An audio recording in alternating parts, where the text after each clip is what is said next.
আপনি যদি মনে করেন যে এটিএম আজহারুল ইসলামের উপরে যা হয়েছে তা সঠিক, তাহলে বুঝতে হবে আপনাকে ওই উপদেষ্টা পরিষদে বসানোই অন্যায় ছিল।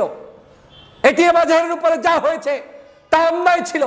কাদের মোল্লা থেকে শুরু করে আজকের মতিউর রহমান নিজামী থেকে শুরু করে আলী হাসান মুজাহিদ থেকে শুরু করে কামরুজ্জামান থেকে শুরু করে আপনার মীর কাসেম আলী পর্যন্ত যাদেরকে ফাঁসির কাস্টে ঝুলিয়েছে, প্রত্যেকটি মানুষের উপরে জুলুম ছিল। এটা কোনো আইন ছিল না, এটা কোনো সঠিক বিচার ছিল না। অতএব যারা এটাকে জুলুম মনে না করবেন, আপনারা উপদেষ্টা পরিষদে বসে আমাদের সাথে মুনাফিকি করছেন।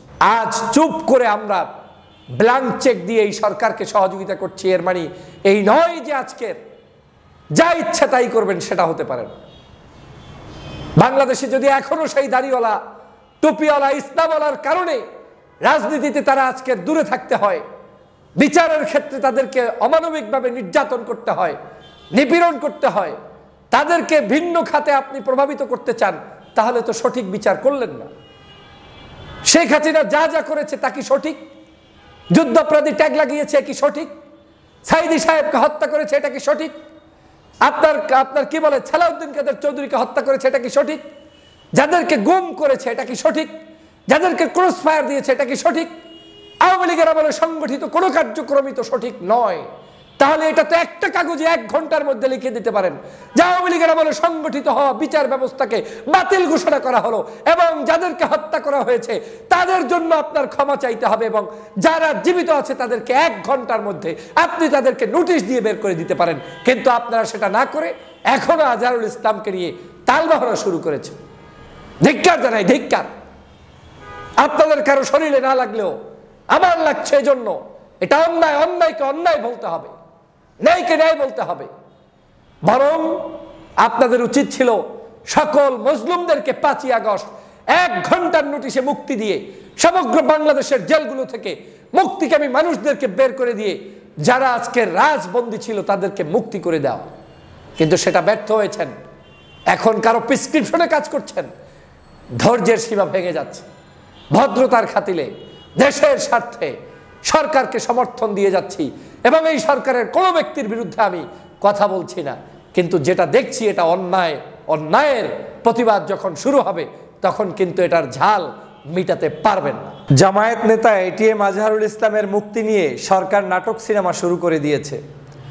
আপনারা জানেন এটিএম আজহারুল ইসলামকে এবং এটিএম আজহারুল ইসলাম সহ বাংলাদেশে 2013 সালে যাদেরকেই যুদ্ধাপরাধীর নাটক সাজিয়েছে এবং শাস্তি দিয়ে যাদেরকে ফাঁসির কাস্টে ঝুলিয়েছে, তারা কেউ বাংলাদেশে যুদ্ধ অপরাধ সংগঠিত করেননি।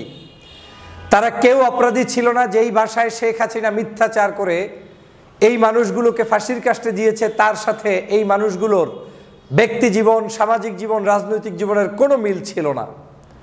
কিন্তু ফেসিবাদের সেই শেখ হাসিনা বাংলাদেশে চিরদিনের জন্য ধর্মীয় রাজনীতি নিষিদ্ধকরণ এবং বাংলাদেশে অবৈধ পথে আওয়ামী লীগের ক্ষমতা দীর্ঘায়িত করার জন্য জামায়াত ইসলামের কেন্দ্রীয় নেতৃবৃন্দকে টার্গেট করে তাদেরকে হত্যা করেছে। এবং যিনি এখন পর্যন্ত হত্যার রশি নিয়ে ঝুলে আছে তিনি হচ্ছেন এটিএম আজহারুল ইসলাম সাহেব। বয়োবৃদ্ধ এই মানুষটিকে জেলের মধ্যে আজকের 5ই আগস্টের পরে এখন পর্যন্ত প্রায় 8-9 মাস অতিবাহিত হয়েছে। স্বাধীন বাংলাদেশেও তাকে জেলের মধ্যে থাকতে হচ্ছে। এর চাইতে দুর্ভাগ্য আর কিছু হতে পারে না। জামায়াত ইসলাম যদি ব্ল্যাঙ্ক চেক এই সরকারকে না দিত, ডক্টর মোহাম্মদ ইউনূস সাহেবের প্রতি অকুণ্ঠ সমর্থন না দিত, তাহলে এই সরকারের টিকে থাকা নিয়ে প্রশ্ন হয়ে যেত। কারণ বাংলাদেশে যারা যারা এই সরকারকে টিকিয়ে রেখেছে তার মধ্যে অন্যতম একটি দল হচ্ছে আজকের এই জামায়াত ইসলামী বাংলাদেশ। আপনারা জানেন বাংলাদেশের বৃহত্তর যে কয়েকটি দল রয়েছে, বাংলাদেশ জাতীয়তাবাদী দল সর্ববৃহৎ দল, এই দলটিও নির্দ্বিধায় এই সরকারকে সমর্থন জানিয়ে যাচ্ছে। পাশাপাশি জামায়াত ইসলামী বাংলাদেশ এই সরকারকে কোনো কোশ্চেন করা ছাড়া শুরু থেকে এখন পর্যন্ত সমর্থন জানিয়ে যাচ্ছে। ফলে এখন পর্যন্ত জামাত যে রেজাল্ট পেল সেটা হচ্ছে সম্পূর্ণ জিরো। যে জামাতকে মনে হচ্ছে যেন এই সরকারের কোনো গুরুত্বই দেওয়ার প্রয়োজন নেই, যা ইচ্ছে তাই করে যাবে। এবং 9 মাস পর্যন্ত এই জামাতের একজন কেন্দ্রীয় নেতার জন্য এই দলটিকে ভদ্রভাবে রাজনীতি করে যেতে হবে, এটা আসলেই দুঃখজনক। গত 16 বছরে এই দলের উপরে জুলুম করেছে, অত্যাচার করেছে। 2013 সালে নাটক সিনেমা করে মিথ্যা বানোয়াট মামলা দিয়ে এই দলের শীর্ষ নেতৃবৃন্দকে ফাঁসির কাস্টে ঝুলিয়েছে। আর আজকের স্বাধীন বাংলাদেশে হাসিনা পালায়নের পরে যেখানে সকল অন্যায় বিচারগুলো একটা রায়ের মধ্য দিয়ে, একটি গেজেট প্রকাশের মধ্য দিয়ে কিংবা সরকারি সিদ্ধান্তের মধ্য দিয়ে সব বাতিল হয়ে যাওয়ার কথা, সেটাকে এখনো কোর্টের বারান্দায় ঝুলিয়ে রেখে প্রত্যেকটা দিন এটাকে সময় ক্ষেপণ করা হচ্ছে আর ওই মানুষটিকে মৃত্যুর জন্য প্রহার গুনতে হচ্ছে। আমি সত্যি অবাক হয়েছি। আমি জামাতের উপরেও ক্ষুব্ধ। আমি ক্ষুব্ধ হয়েছি এজন্য যে আপনারা অনেক উদারতার পরিচয় দিয়েছেন। আওয়ামী লীগের আমলে আপনারা রাজপথে আন্দোলন করে সংগ্রাম করে আপনাদের দলকে টিকিয়ে রেখেছেন। বহু মানুষ বহু ফান্দে আপনাদেরকে ফালাতে চেয়েছে, আপনারা সেই ফান্দে পড়েন নাই। আপনারা দেশের প্রয়োজনে, জাতির প্রয়োজনে ঐক্যবদ্ধভাবে আপনারা জীবন বাজি রেখে লড়াই করেছেন। এই সরকার 5ই আগস্ট এসেছে, আপনাদের আস্থা এবং বিশ্বাস তাদের উপর ছিল, কিন্তু সেই আস্থা বিশ্বাস তারা রাখতে পারে নাই। এটিএম আজহারকে মুক্তি দেওয়া 1 ঘন্টার ব্যাপার নয়, কিন্তু এখন পর্যন্ত আপনারা সেদিন, আমার মনে আছে, এটিএম আজহারুল ইসলামের মুক্তির জন্য আপনারা ঘোষণা করেছিলেন যে প্রয়োজনে সবাই মিলে জেলে যাব। তারপরে সরকার হয়তো বিশেষ বুদ্ধি দিয়েছে যে না, আমাদেরকে যে কোনো মূল্যে আইনের মাধ্যমেই এটাকে পার পেয়ে যেতে হবে এবং সময় ক্ষেপণ শুরু হলো। কিন্তু আজ অবধি পর্যন্ত এটার এখন পর্যন্ত কোনো শুরু হলো না। বাংলাদেশের সাধারণ জনগণ থেকে শুরু করে প্রত্যেকটি নেতাকর্মী বিশ্বাস করে এটার পিছনে বিদেশি হাত রয়েছে এবং ষড়যন্ত্র রয়েছে, এবং এই সরকারের মধ্যেই ঘাপটি মারা কিছু উপদেষ্টা থাকতে পারে যারা এটিএম আজহারুল ইসলামের সত্যিকার অর্থে মুক্তি চায় না। আমি দল বুঝি না, মত বুঝি না। এ বাংলাদেশে বহু মানুষের মামলা উঠে যাচ্ছে, বহু মানুষকে জেল থেকে মুক্ত করা হয়েছে, বহু মানুষকে বিভিন্ন জায়গায় খালাস করে দেওয়া হচ্ছে। তারপরেও এটিএম আজহারুল ইসলাম কেন ওখান থেকে মুক্তি পাবে না? তার মানে কি আপনি প্রমাণ করতে চান যে শেখ হাসিনা যেই মানুষগুলোকে ফাঁসি দিয়েছে সেটা সঠিক ছিল? তার মানে আপনি প্রমাণ করতে চান যে শেখ হাসিনা যা করেছে সেটাই সঠিক? এটাই যদি হয় তাহলে আপনার মধ্যে আর আওয়ামী লীগের মধ্যে পার্থক্য কোথায়? 5ই আগস্ট হয়ে যাওয়ার সাথে সাথে ওই দিন বাংলাদেশের যতগুলো রায় একদিনে ঘোষণা হওয়ার কথা ছিল, যতগুলো সিদ্ধান্ত একদিনে নেওয়ার কথা ছিল, তার মধ্যে অন্যতম হচ্ছে এই এটিএম আজহারুল ইসলামের মুক্তি, যেটা নিয়ে কোনো দ্বন্দ্ব থাকার কথা না, যেটা নিয়ে কোনো দ্বিধা থাকার কথা না, যেটার সাথে কোনো দল আর মতের কোনো প্রশ্ন নেই। খালেদা জিয়ার মুক্তির সাথে তার মুক্তি দিয়ে দেওয়া উচিত ছিল। রাজনৈতিক দলগুলোর মার্কা কিংবা তাদের কার্যক্রম স্বাধীনভাবে চলার জন্য মামলা হামলা এগুলো নিয়ে বসে থাকা লাগতো না। ওই দিনই চাইলে জামাত সহ বাংলাদেশে যারা নির্যাতিত দল ছিল, যাদের মার্কা নাই মার্কা দিয়ে দাও, যাদের প্রতীক নাই প্রতীক দিয়ে দাও, যাদের দল বন্ধ করেছে বন্ধগুলোকে চালু করে দাও, এরকম সিদ্ধান্ত সরকার চাইলে 1 ঘন্টায় নিতে পারত। কিন্তু অতিরিক্ত ভদ্রতা যারা দেখাচ্ছে, তাদের সাথে অভদ্র আচরণ শুরু করার মধ্য দিয়ে সরকার এখন এক মহৎ পরিকল্পনা নিয়ে মাঠে নেমেছে। আমি ধিক্কার জানাই আপনাদের এই সকল অশুভ সিদ্ধান্তের। আপনারা আওয়ামী লীগের যেই নেত্রী বাংলাদেশ থেকে পালিয়ে গিয়েছে তার আমলে কোনো কিছুই তো সঠিক নেই। এদেশের বিচার সঠিক নেই, আইন সঠিক নেই। এদেশের মানুষের কার্যক্রমের উপরে যতগুলো জুলুম অত্যাচার করেছে সবই তো বেঠিক ছিল। তারপরেও তার সেইটাকে ঘুরিয়ে পেঁচিয়ে একদিন আপনার কি বলে বিচারপতি নাই, একদিন এই নাই সেই নাই, একদিন আগের রায় দিয়েছে 4 জনে মিলে, এখন যদি মানে রায়ের সংখ্যা লোক যদি বেশি না হয় তাহলে হবে না, এখন 7 জনের টিম বানাও। এইসব ধান্দাবাজি কোত্থেকে এসেছে আমি বুঝি না।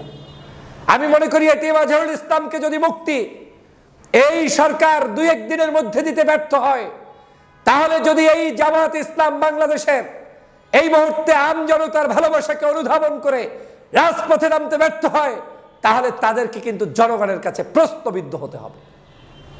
আপনি আর যাই করুন, এখানে কোনো ধানাই ফানাই চলবে না।